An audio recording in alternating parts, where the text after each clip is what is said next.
diagnostic, mais aussi mobiliser un soutien accru aux personnes touchées par ces genres de maladies.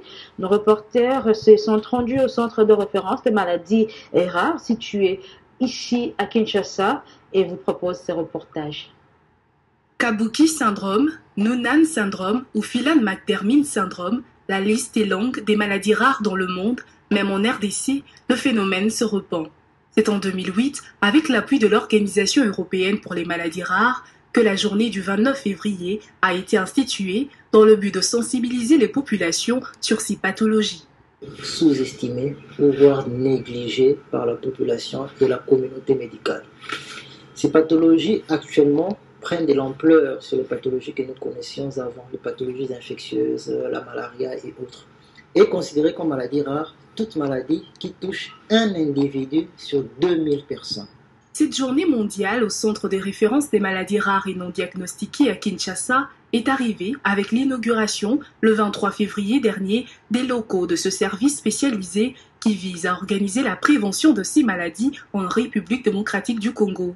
Les centres se voient comme étant la plaque tournante pour les suivis, les diagnostics ainsi que les counseling. Il n'existait pas de centres pareils en RDC dans le temps et actuellement ces centres aident la population congolaise à pouvoir mettre une étiquette sur toutes ces pathologies qui étaient sous-jacentes et sous-estimées. L'implication dans l'avènement de recherche et l'engagement du personnel de la santé dans la bonne administration des soins demeure essentiel dans le processus de l'éradication et la contenance de ces maladies. Il s'agit d'une maladie rare, comme vous l'avez dit, extrêmement rare, une myopathie mitochondriale primaire. Donc on se disait que l'enfant avait, tout le médecin disait qu'il avait une myopathie des Duchenne.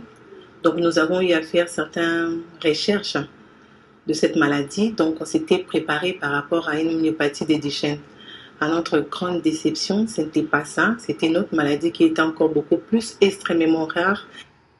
Vivre quotidiennement avec une maladie rare relève d'un parcours défaillant, d'où cet appel à la prise de conscience pour aider à soulager les souffrances de ces patients. Je souffre d'une maladie rare, comme ma mère l'a dit, c'est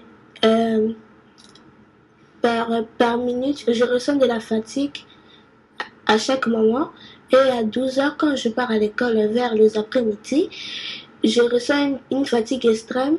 Des fois, de référence des maladies rares et non diagnostiquées sensibilise également contre toutes sortes de discriminations et appelle les patients à vivre sans complexe.